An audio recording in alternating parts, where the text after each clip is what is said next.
오늘 성경 파노라마 세 번째 강의의 주제는 바로 민수기와 신명기입니다. 제가 먼저 기도하고 말씀을 나누도록 하겠습니다. 사랑과 은혜가 풍성하신 하나님 아버지 감사합니다. 주님의 놀라우신 은혜로 우리를 주님을 예배할 수 있게 하시고, 또한 성경 파노라마 세 번째 시간을 통하여서 민수기와 신명기의 말씀을 나눌 수 있게 하심에 감사합니다. 모든 성경은 하나님의 감동으로 된 것으로 교훈과 책망과 바르게 함과 의로 교육하기 유익하니 이는 모든 선한 능력, 하나님의 선한 일을 행할 능력을 갖추게 한다고 주님께서 말씀하셨습니다. 주님, 그 말씀을 우리가 기억합니다. 우리가 하나님의 말씀을 듣고 우리가 하나님의 말씀을 나누는 시간을 통하여서 저희 모든 성도님들의 그 마음밭에 말씀이 온전히 심겨지게 하시고, 하나님의 말씀을 읽고 나눌 때에 하나님의 말씀을 온전히 깨달을 수 있도록 성령님께서 이곳 가운데 주여 임재하여 주시옵소서. 그래서 온전히 하나님의 말씀을 깨달아 하나님의 마음을 헤아리게 하시고, 하나님의 그 기뻐하신 뜻 가운데에 살아가는 수지소망교회 성도님들과 제가 될 수 있도록 주님 역사하여 주시옵소서. 감사합니다. 살아계신 예수 그리스도의 이름으로 기도했습니다. 아멘. 오늘날 많은 그리스도인들이 성경을 읽으면서 이해하기 어려운 부분이 또 민수기와 신명기가 아닐까라고 조금 생각을 하게 되었습니다. 왜냐하면 민수기 1장부터 성경을 한번 펴보시면 인구조사와 12지파 진배치, 그리고 레위인 사역분담, 두 번째 유월절 등 너무 다양한 주제들에 대해서 이야기를 하고 있고, 신명기에서도 모세의 설교와 율법에 대해서 가르치고 있기 때문입니다. 그래서 신명기를 읽을 때는 이 출애굽기에 나왔던 율법이 왜 똑같이 나오고 있지? 라는 생각을 아마 하실 수도 있을 것 같습니다. 저도 그런 기억이 있었는데요. 그러므로 민수기와 신명기 그리고 여호수아까지의 말씀을 한 가지 큰 그림으로 조금 이해를 하실 수 있도록 제가 좀 준비를 해왔습니다. 화면이 잘 보이실지 모르겠는데요.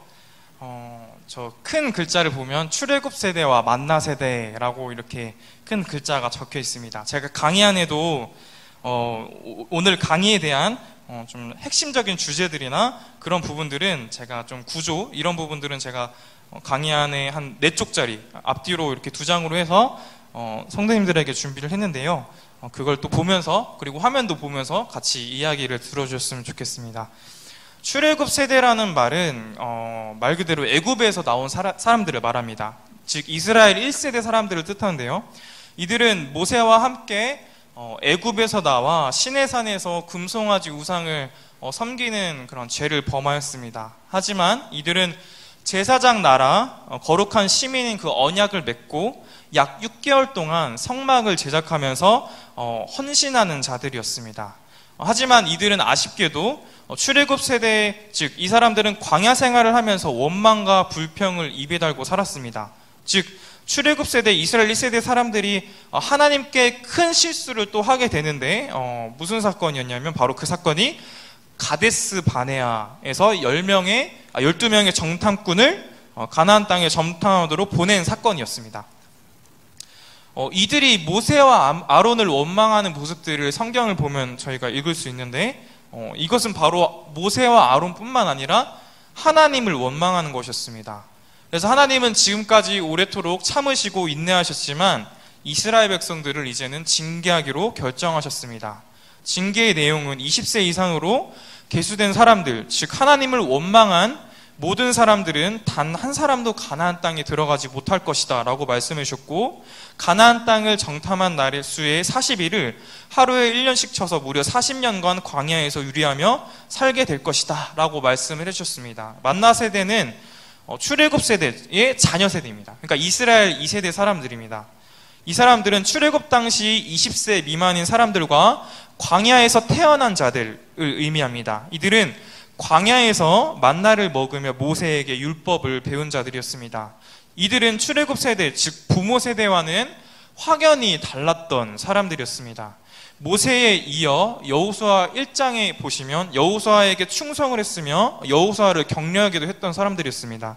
미디안과의 전쟁에서도 용기 있게 승리했으며 가나안 입성을 앞두고 모세에게 마지막 모세오경인 신명기를 교육받음으로 그들의 자녀 세대에게 율법을 가르칠 수 있는 실력을 가진 자들이 바로 만나 세대였습니다.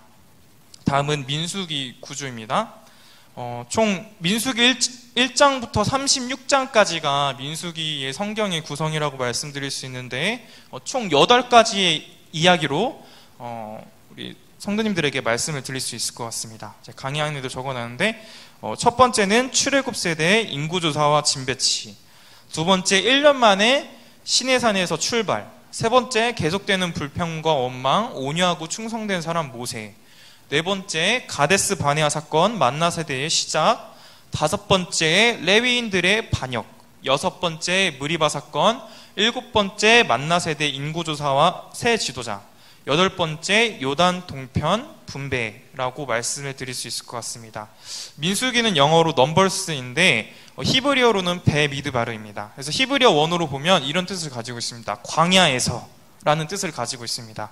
그래서 히브리어 원어의 의미와 같이 민수기의 내용은 한마디로 말하자면 광야에 서 있는 이스라엘 백성들의 이야기다라고 말씀을 드릴 수 있을 것 같습니다. 민수기의 말씀을 나눌 때에는 이스라엘 백성들이 광야에서의 삶, 하나님 앞에서 어떻게 하나님의 말씀과 은혜에 어떻게 반응을 했는지, 어떻게 살아갔는지를 중심으로 기억하시면서 말씀을 들어주셨으면 좋겠습니다. 첫 번째는 출애굽 세대 인구조사와 진배치입니다. 출애굽 제2년 2월 1일에 하나님께서 모세에게 인구조사를 명령하셨습니다. 근데 성도님들께서 이 인구조사에 대한 이야기를 들으실 때 조금은 몇몇 분들은 좀 부정적인 생각이 드실 수도 있을 것 같아요. 왜냐하면 다윗이 인구조사를 하면서 하나님을 온전히 신뢰하지 못했던 기록이 성경이 나오기 때문이죠. 근데 왜 하나님은 이 모세에게 인구조사를 지금 명령하신 걸까요? 그 이유가 민수기 1장 2절부터 3절까지의 말씀에 기록되어 있는데 우리 같이 저와 함께 읽어봤으면 좋겠는데요. 민수기 1장 2절부터 3절까지의 말씀을 같이 한번 읽어보면 좋겠습니다. 민수기 1장 2절부터 3절까지의 말씀입니다. 네, 성경책을 통해서 읽어보겠습니다.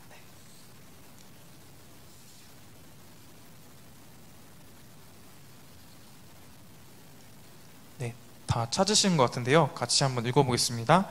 너희는 이스라엘 자손의 모든 회 중 각 남자의 수를 그들의 종족과 조상의 가문에 따라 그 명수대로 계수할지니 이스라엘 중 20세 이상으로 싸움에 나갈 만한 모든 자를 너와 아론은 그 진영별로 계수하되. 그러니까 하나님께서 이스라엘 백성들을 인구조사하신 이유는 무엇입니까? 바로 앞으로 계속되는 광야의 여정, 그리고 가나안 땅을 정복하기 위한 전쟁을 대비한 군사체제를 갖추기 위한 조치였습니다. 근데 이때 놀랍게도 인구조사에서 제외된 지파가 있었습니다. 어떤 지파였죠? 바로 레위 지파였습니다. 레위 지파가 하는 일들은 이것이었습니다. 바로 이들이 제외된 이유도 이것이었습니다. 성막에서 봉사하는 사람들이었기 때문에 이들은 구별되어서 오직 성막에서 봉사하는 일, 하나님을 예배하고 섬기는 일에 몰두할 수 있도록 하나님께서 말씀해 주신 것이었습니다. 인구조사의 결과를 보시면 엄청 대단했습니다. 싸움에 나갈 만한 20세 이상의 남자만 개수를 했는데 그 12지파의 인원이 무려 60만 3,550명이었습니다. 그렇다면 이 당시에 살았던 여자분들과 어린아이들과 노인분들까지 계수하게 된다면 그 수는 무려 150에서 200만 명 정도는 되었을 것이라고 학자들은 말하고 있습니다. 출애굽한 이스라엘 백성들은 약 14개월 만에 완벽한 조직과 군대의 모습을 갖추게 되었습니다. 민수기 9장과 10장에 의하면 이스라엘 백성들은 출발하기 전에 두 번째 유월절을 지킴으로 자신들을 구원하신 하나님을 기억하며 감사했습니다. 그리고 무려 1년 만에 시내산에서 출발하게 되었습니다. 여기서 물론 유월절을 다시 지켰다는 것과 이스라엘 백성들이 시내산에서 출발했다는 것도 중요하지만 제가 보았을 때 12지파의 진배치가 상당히 중요하다라고 말씀을 드리고 싶습니다. 그래서 저는 개인적으로 이 부분을 별 5개 정도 쳐주고 싶습니다. 저는 그만큼 중요하다고 생각을 하는데요. 민수기 2장의 말씀을 근거로 짐 배치를 했을 때 이 화면에 보이는 그림처럼 배치가 될 수 있습니다. 동쪽에는 유다 지파, 이사갈, 스불론 지파가 배치되었습니다. 남쪽에는 르우벤, 시므온, 갓 지파가 배치되었고요. 서쪽에는 에브라임, 므낫세, 베냐민 지파가 배치되었습니다. 북쪽에는 단, 아셀, 납달리 지파가 배치되었습니다. 그리고 회막이 레위인 진영과 함께 모든 진영의 중앙에 위치하게 한 후에 행진하게 하였는데, 여기서 중요한 부분은 12지파 짐 배치 중앙에 그림을 보시면 레위 지파들과 모세와 아론들이 있습니다. 그리고 이보다 핵심이 되는 것은 맨 중앙에 있는 바로 회막입니다. 이것은 무엇을 뜻하는 것일까요? 제사장 나라의 중심, 이 이스라엘 백성, 하나님 백성들의 왕은 바로 하나님이시다라는 것입니다. 제사장 나라는 하나님께 예배드리며 하나님으로 말미암아 살아가야 한다라는 것을 의미한다라고 말씀을 드릴 수 있습니다. 민수기 10장까지의 내용을 보면 두 번째 유월절도 지키고 시내산에서 출발하면서 12지파 짐 배치도 하나님의 말씀에 온전히 순종하면서 잘 진행되는 것처럼 보입니다. 이들에게 아주 행복한 날들이 기다리는 것 같지만 민수기 11장에서 안타까운 일이 벌어집니다. 민수기 11장과 12장의 내용은 하나님을 크게 실망시켜드리는 모습이 나오는데, 민수기 11장 1절과 4절 말씀을 제가 읽어드리겠습니다. 여호와께서 들으시기에 백성이 악한 말로 원망하매 여호와께서 들으시고 진노하사 여호와의 불을 그들 중에 붙여서 진영 끝을 사르게 하시매, 그들 중에 섞여 사는 다른 인종들이 탐욕을 품음에 이스라엘 자손도 다시 울며 이르되 누가 우리에게 고기를 주어 먹게 하랴. 이스라엘 백성들은 애굽에서 10가지 재앙을 경험하고 홍해를 건너는 기적과 광야에서 수많은 기적들을 경험하면서 하나님을 신뢰하고 끝까지 의지하며 살아가야 했습니다. 하지만 이스라엘 백성들은 하나님에게 끝까지 불평과 원망을 토로합니다. 뿐만 아니라 민수기 11장 6절 말씀에 보면 이제는 우리의 기력이 다하여 이 만나 외에 보이는 것이 아무것도 없도다, 이렇게 말씀을 합니다. 그래서 이들은 어떻게 말을 하고 있는 것이죠? 지금 애굽에 있었던 일들을 회상하면서 다시 애굽으로 돌아가자라고 말을 하고 있는 것입니다. 이 당시에 만나는 무엇을 뜻하는 것이었을까요? 하나님의 은혜를 상징했습니다. 만나는 아무런 자격 없는 이스라엘에게 공급해 주시고 베푸신 하나님의 은혜였습니다. 하나님의 은혜로 주어진 만나 덕분에 이들은 광야 생활을 하면서 허기짐 없이 잘 살 수 있었습니다. 하지만 이스라엘 백성들은 이 만나마저도 질렸다고 하찮게 여깁니다. 이스라엘 백성들은 끝까지 불평하고 원망하지만 하나님은 이들에게 끝까지 은혜를 신실하게 베푸십니다. 그 다음으로 중요한 사건은 바로 가데스 바네아 사건입니다.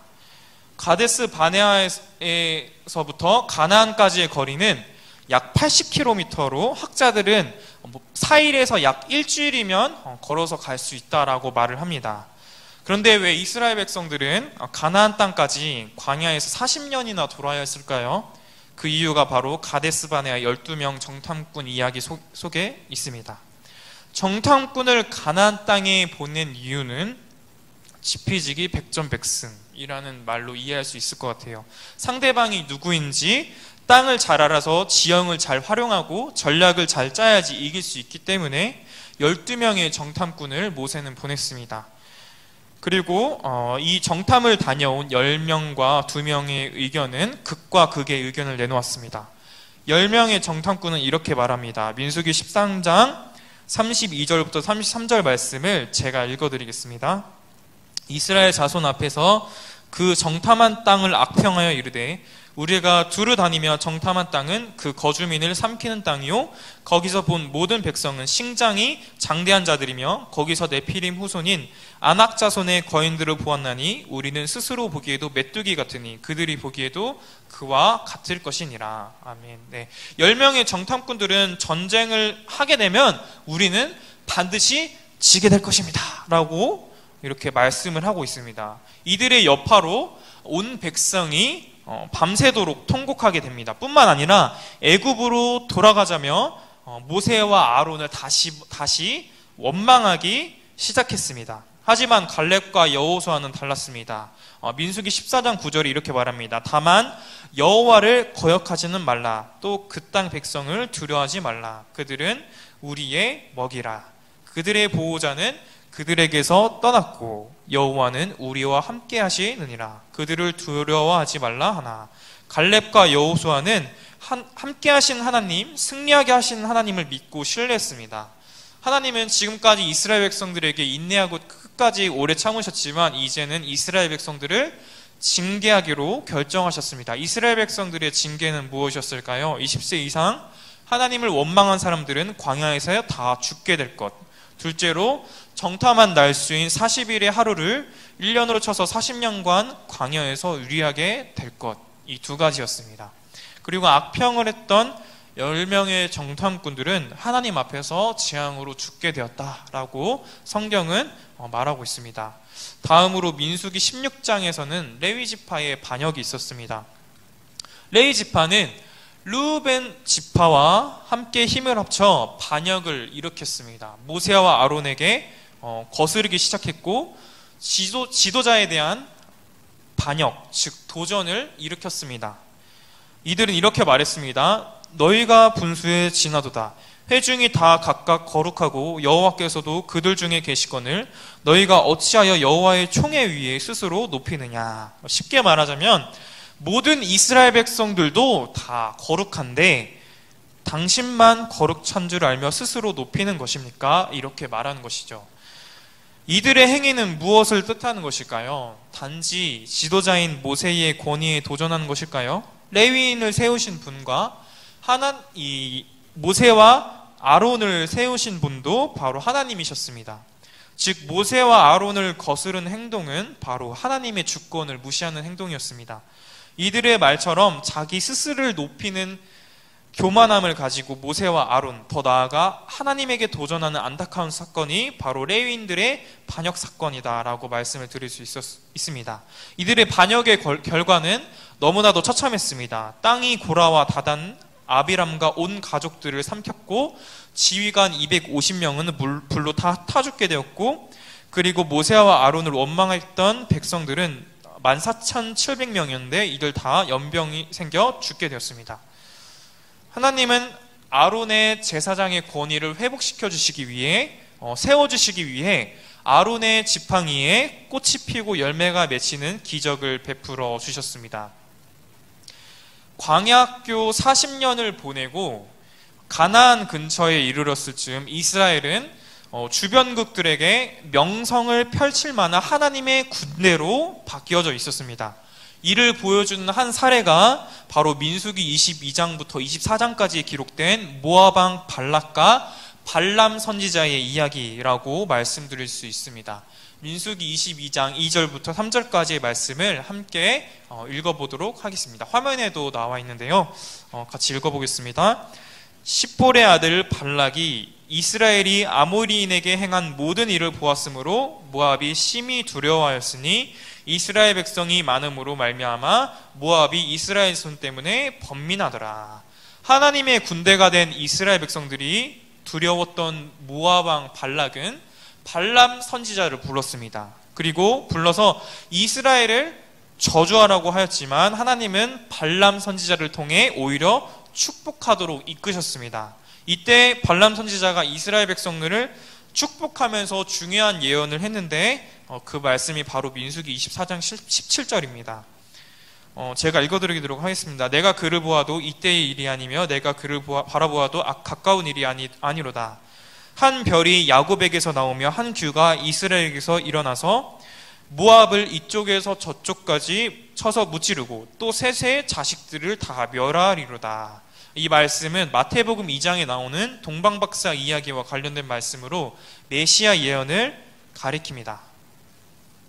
다음으로 두 번째 인구조사입니다. 민수기 26장에는 바로 두 번째 인구조사가 나오는데 전체 인구조사 1차 조사 때의 숫자와 비교해 봤을 때 큰 변동이 없다는 것을 알 수가 있습니다. 첫 번째 인구조사 했을 때는 60만 3,550명이었고 두 번째 인구조사를 했을 때는 12지파의 총 인구는 60만 1,730명이었습니다. 여기서 많이 줄어든 지파는 이 아까 말했던 레위 지파 말고 르우벤 지파, 이 많은 이 모세에게 반역을 일으켰던, 그리고 민수기 25장에서 제가 말씀을 드리지 못했지만 민수기 25장에 보면 바알볼 사건이 일어납니다. 즉 발람 선지자의 게임에 넘어가 이제 우상을 섬기게 되는데 이제 거기에서도 이제 그 많은 지파들이 이제 여기서 많이 줄어들었다는 것을 이 인구 지도표에서 볼 수가 있습니다. 즉 40년 동안 광야 생활을 하면서 큰 변동이 없었다는 사실은 무엇을 말할까요? 하나님께서 이 광야 생활을 하면서도 끝까지 함께 하시고 보호하셨다라는 것을 저희는 알 수가 있을 것 같습니다. 민수기 32장에서는 요단 동편을 확보하고 나서 르우벤 지파와 갓 지파가 모세에게 요단 동편을 분배해달라고 요청을 합니다. 그 이유는 그 땅이 목축할 만한큼 훌륭한 땅이었기 때문입니다. 그 대신 이들은 조건을 겁니다. 요단 서편 점령이 끝날 때까지 전쟁에 선봉대로 서겠습니다 라고 말을 하죠. 그래서 여호수아 1장에서는 이 말대로 이들이 약속을 지켜서 여호수아 1장에서 이들이 이 여호수아를 오히려 격려하고 우리가 승리하겠다고 말하면서 먼저 선봉대로 서는 모습을 볼 수가 있습니다. 다음은 신명기입니다. 신명기의 히브리 제목은 엘레 하드바림인데 이 말은 이런 의미를 가지고 있습니다. 이는 말씀드리니라 라는 의미입니다. 신명기의 한국어 뜻은 하나님의 계명을 더욱 자세히 설명해 주는 책이고요. 그래서 신명기를 한 문장으로 표현한다면 이렇게 될 것 같습니다. 모세가 토라를 설명해 주는 것으로 시작합니다. 새로운 세대인 만나 세대에게 하나님의 언약에 신실하라 라고 권면하는 말씀이 바로 신명기입니다. 바로 이렇게 말씀을 드릴 수 있습니다. 신명기의 중심에 기록된 12장부터 26장까지의 율법 모음은 신명기 법전이라고 말씀을 드리는데 보통 여기에는 율법 모음이 들어가 있습니다. 이 12장부터 26장까지의 말씀을 읽어보면 상당히 많은 부분들이 출애굽기와 레위기에 기록된 율법의 내용들이 많이 중복되어 있는 부분들도 많이 있고요. 뿐만 아니라 이 하나님과 이스라엘 사이의 언약을 가리키는 내용으로서 새로운 율법도 이곳에 기록되어 있습니다. 1장과 11장 그리고 또 사이드에 있는 27장과 34장의 내용은 모세의 설교입니다. 왜 모세는 그렇다면 모압 땅에서 이스라엘 백성에게 분명히 이 시내산에서 출애굽기 19장부터 민수기 10장까지 이렇게 많은 내용들을 1년 동안이나 열심히 설명을 해주고 가르쳐 주었음에도 불구하고 왜 모압 땅에서 다시 율법을 가르치고 설교하는 것일까요?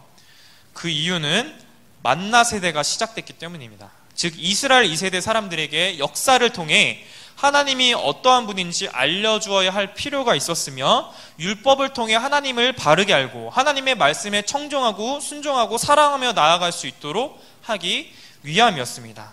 이러한 간곡한 설교를 통해 부모 세대보다 언약에 충실하고 신실하라 라고 권면하는 모세의 설교가 민수기 6장입니다. 신명기 6장입니다. 죄송합니다. 신명기 6장입니다.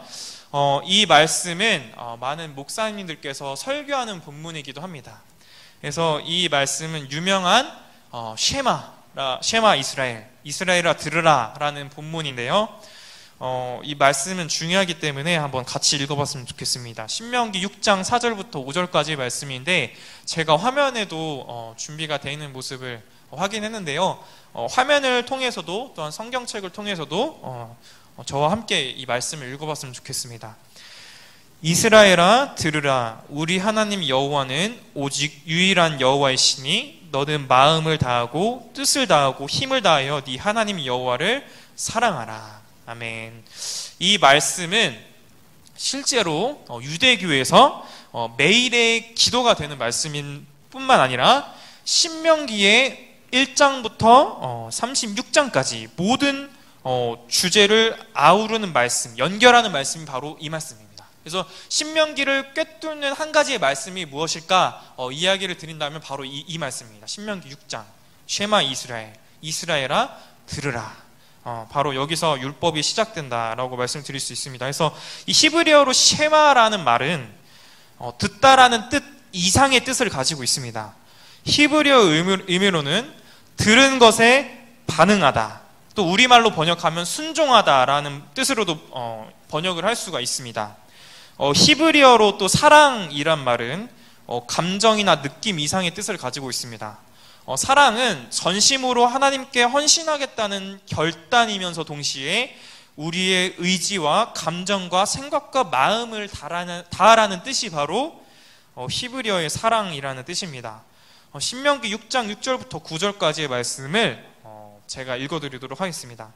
오늘 내가 네게 명하는 이 말씀을 너는 마음에 새기고 네 자녀에게 부지런히 가르치며 집에 앉았을 때든지 길을 갈 때든지 누워있을 때든지 일어날 때든지 이 말씀을 강론할 것이며 너는 또 그것을 네 손목에 매어 기호를 삼으며 네 미간에 붙여 표로 삼고 또 네 집 문설주와 밭간문에 기록할지니라. 아멘. 그래서 모세는 이 쉐마 본문인 신명기 6장 4절부터 9절까지의 말씀을 통해 만나 세대뿐만 아니라 그들의 앞으로 태어날 자녀들에게까지도 부지런히 가르치라라고 권면하고 있는 것입니다. 이렇게 이스라엘이 하나님께 순종하고 헌신하는 훨씬 큰 목적이 있습니다. 그 목적은 무엇일까요? 바로 율법에 순종함으로써 열방에서 특별한 민족인 제사장 나라가 되기 위함이다 라고 말씀을 드릴 수 있을 것 같습니다. 그래서 쉐마 본문에서 또 다른 핵심은 이스라엘의 그 하나님이 유일하신 하나님이다 라고 말씀을 드릴 수 있을 것 같은데요. 이 말은 무엇이냐면 그 이스라엘 백성들이 섬기는 그 하나님이 오직 한 분 하나님이다, 유일하신 참된 하나님이시다 라는 것을 말하며 동시에 그 하나님만을 순종하고 헌신해야 된다라고 알려준 것입니다. 그렇다면 이 모세가 이 말을 한 이유는 뭘까요? 유일한 여호와 하나님을 섬기고 사랑하라 라는 모세의 말씀이 나오게 된 배경은 무엇일까요? 이스라엘이 가나안 땅에 들어가는데 그곳에는 태양, 날씨, 성, 전쟁 등 온갖 피조물들을 대표하는 우상들을 섬기는 곳이 바로 가나안 땅이었기 때문입니다. 그래서 이 우상을 숭배하는 것은 죽음의 길, 멸망의 길로 나아가는 것이었지만 창조와 구속의 하나님을 예배하는 것은 생명과 복으로 나아가는 것이다 라고 모세는 말씀해 주는 것입니다. 다음으로 신명기의 중심 위치에 있는 12장부터 26장까지 율법 모음, 신명기 법전이 등장합니다. 크게 주제별로 이렇게 배치가 되어 있는데 이것을 제가 한 장마다 설명드리기가 시간이 조금 안 될 것 같아서 제가 생각했을 때 중요한 부분들을 이렇게 조금 PPT에 적어 왔습니다. 이 시작은 이스라엘이 하나님을 예배하는 법규부터 시작됩니다. 이스라엘은 중앙의 한 성전에서 유일한 한 하나님만을 예배해야 했습니다. 그래서 성경을 보면 예루살렘 성전이 세워지게 되는데 그래서 많은 이 분열 왕국이 이제 일어나게 되고 그래서 북이스라엘에 있는 10지파뿐만 아니라 이 남유다에 있는 2지파 이 남유다 백성들도 다 모든 지파 사람들이 분열되었음에도 불구하고 예루살렘에 이제 올라가는 모습들을 보게 됩니다. 그 이유가 바로 이 말씀 때문입니다. 신명기 12장에 기록된 중앙성소 사상, 그 하나님의 이름이 있는 오직 하나님께서 택하신 그 장소에서 예배드려라, 바로 이 말씀 때문이었습니다. 또한 이스라엘은 가난한 사람들을 도움으로써 하나님께 예배드려야 했습니다. 그래서 우리 신명기 12장부터 쭉 보시면 모든 이스라엘 민족은 연수입의 10분의 1을 성전에 드려야 했습니다. 뿐만 아니라 매 3년에 한 번 11조를 또 드렸어요. 10분의 1을 가난한 사람, 레위인, 고아, 이제 나그네, 객들 이런 사람들에게 이제 베풀어야 했습니다. 이런 법규들로 인해서 이들은 주변 고대 나라들에 비해 가장 정의로울 수 있는 나라가 되었고 이는 모두 하나님과 예배하는 것과 연결되어 있다라고 말씀을 드릴 수 있을 것 같습니다. 신명기 16장부터 18장은 이스라엘의 지도자들에 대한 법규가 나옵니다. 장로, 제사장, 왕, 이들은 모두 언약 율법의 권위 아래에 놓여 있으며 하나님은 선지자들을 보내셔서 이들이 책임을 다하도록 도우시겠다고 하셨습니다. 특별히 저는 왕에 대한 이야기를 나누도록 하겠습니다. 나중에 사울 시대의 왕정국가가 시작되는데 왕들이 지켜야 할 세부 규칙인 왕정제도가 신명기 17장에 기록되어 있습니다. 이것을 요약을 하자면 왕은 병마를 많이 두지 않아야 하고 아내를 많이 두지 말아야 하며 자기를 위하여 은금을 많이 쌓아두면 안 되는 것이 바로 왕정제도였습니다. 즉 왕은 눈에 보이는 물질이나 군사력을 의지하지 말고 오직 하나님만을 바라보고 신뢰하며 율법의 기초에 나라를 다스려야 함을 이 신명기 법전에서는 알려주고 있다라고 말씀을 드릴 수가 있습니다. 특별히 신명기 17장 18, 19절 말씀을 같이 읽어보면 좋을 것 같은데요.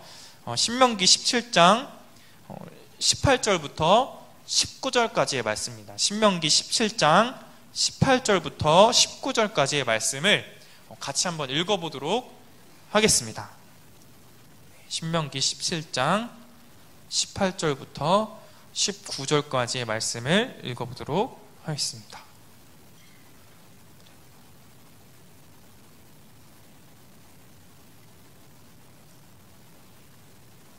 네, 다 찾으신 것 같으니까 한번 같이 읽어보도록 하겠습니다. 그가 왕위에 오르거든 이 율법서의 등사본을 레위 사람 제사장 앞에서 책에 기록하여 평생에 자기 옆에 두고 읽어 그의 하나님 여호와 경외하기를 배우며 이 율법의 모든 말과 이 규례를 지켜 행할 것이라. 아멘. 자, 왕정국가가 사울 때부터 시작된다고 제가 말씀을 드렸는데 그렇다면 이 이스라엘의 왕은 어떤 사람들이었을까요? 하나님의 대리 통치자가 바로 왕이었습니다. 그래서 이 이스라엘 시대, 고대 시대에도 그랬고 특별히 이스라엘의 왕들은 더욱 그러했습니다. 이스라엘 왕들이 하나님의 율법과 말씀을 날마다 읽고 하나님 경외하기를 배우며 하나님의 뜻을 배워야만 했습니다. 하나님의 율법의 기초에서 나라를 다스릴 때 그것은 곧 하나님의 통치가 이 땅에 임하는 것이다 라고 말씀을 드릴 수가 있습니다. 한 예를 든다면 솔로몬의 재판이 있을 것입니다. 재판은 가난한 자들의 신원을 해결해주고 땅에서 공의와 정의를 세우는 일이었습니다. 공의와 정의로운 판결이야말로 하나님께서 하시는 일입니다. 하나님의 주권에 속한 것이었습니다. 그래서 이 공의와 정의는 하나님 나라의 두 기둥이다 라고 말씀을 드릴 수 있을 것 같습니다. 그래서 아모스 5장 24절에도 이들의 북이스라엘 백성들의 헛되고 형식적인 제사들을 하나님께서 싫어하신다 이렇게 말씀을 오히려 너희 이 이스라엘 백성들의 예배를 받지 않겠다라고 말씀을 하시면서 그 배경 속에서 신명기 5장 24절 말씀을 이 아모스 선지자가 선포하였습니다. 오직 정의를 물같이 공의를 마르지 않는 강같이 흐르게 할지어다. 그래서 이들은 그 당시에 북이스라엘 사람들은요 바로 하나님을 사랑하고 이웃을 사랑하는 것, 그래서 그뿐만 아니라 이 가난한 사람들과 연대하고 그들을 도와주고 그들을 섬기며 함께하는 그 사랑과 그 자비가 가득한 나라, 이것을 이루어가야 했음에도 불구하고 이들은 그냥 열심히 그냥 그 율법의 그 예배 법규에 맞추어서 그냥 흠없는 송아지 염소만 드리면 되겠지 이런 마음을 가지고 그냥 형식적인 예배만 드린 것이죠. 그래서 이 하나님은 이 아모스 선지자를 보내셔서 그게 중요한 게 아니다 라고 말씀을 해주시는 거죠. 그래서 공의와 정의가 중요하다라고 말씀을 드릴 수가 있습니다. 신명기 19장부터 26장까지는 이스라엘의 시민생활에 대한 법규, 즉 시민법이 기록되어 있습니다. 결혼, 가정, 사업에 대한 설명이 나오고 있고 사회 정의에 대한 법규, 사법제도를 통해 과부와 고아와 이민자를 보호하는 법들을 설명해 준 다음 예배에 대한 추가적인 법규로 끝을 맺고 있습니다. 신명기 27장부터 34장까지는 모세의 마지막 설교와 죽음이 기록되었습니다. 모세는 모든 율법을 전한 후 마지막으로 이스라엘에게 하나님의 청정하고 사랑하라고 말씀을 전합니다.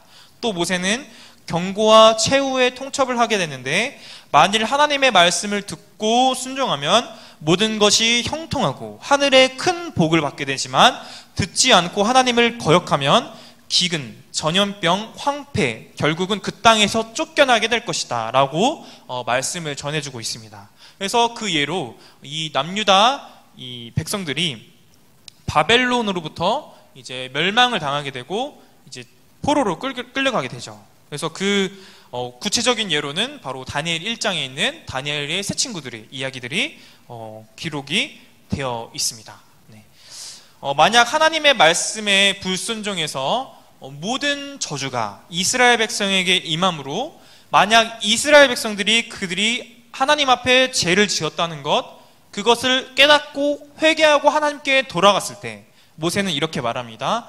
하나님은 이스라엘의 마음에 할례를 베푸실 것이다.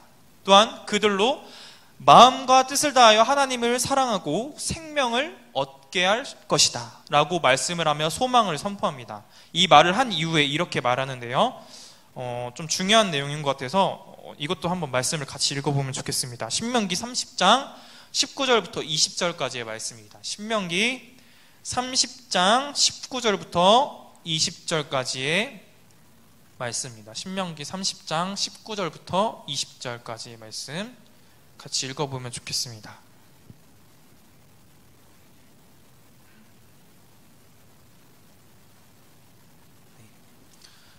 다 찾으시는 것 같으니까 같이 한번 읽어보겠습니다. 내가 오늘 하늘과 땅을 불러 너희에게 증거를 삼노라.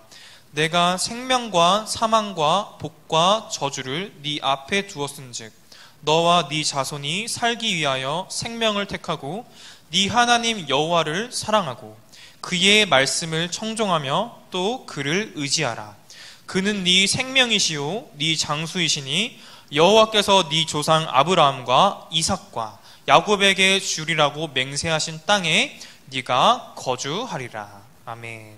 즉 이 모세는 이렇게 말씀을 하고 있는 것이죠. 바로 생명과 사망과 복과 저주가 내 앞에 있다. 그래서 생명을 택하라 라고 말씀을 하고 있는데 그 생명이 무엇이냐를 좀 고민을 해볼 필요가 있습니다. 그 생명이 바로 하나님을 마음과 뜻과 힘을 다해서 하나님을 사랑하는 것, 하나님을 청종하고 하나님의 말씀에 순종하는 것이 생명을 택하는 것이다 라고 이 모세는 간단하게 이렇게 요약을 해주고 있습니다. 하나님을 사랑하고 하나님의 말씀에 청정하며 하나님만을 의지하는, 그리고 하나님께서 기뻐하시는, 하나님께서 형통하시는 은혜가 저와 여러분 모두가 되기를 소망합니다. 모세는 마지막으로 설교를 경고와 축복의 시로 마무리하고 여리고 맞은편 비스가산 꼭대기에 올라가 죽게 됩니다. 이렇게 신명기가 끝이 납니다. 말씀을 마무리하겠습니다. 저는 이번 성경 파노라마 강의를 준비하면서 말씀 한 구절이 가장 기억이 남고 조금 인상이 깊었습니다. 신명기 6장 7절 말씀에 너희 자녀에게 부지런히 가르치며 집에 앉았을 때든지 일어났을 때든지 길에 갈 때든지 이 말씀을 강론할 것이며 라는 말씀이었습니다. 그래서 하나님은 신앙교육을 바로 부모님들에게 맡기셨다라는 것을 저는 조금 생각을 하게 되었습니다. 그래서 하나님께서 말씀하신 것처럼 자녀를 하나님의 말씀으로 교육하고 올바르고 건강한 신앙을 가진 그리스도인으로서 하나님께 영광을 올려드리는 저와 여러분 되기를 간절히 소망합니다.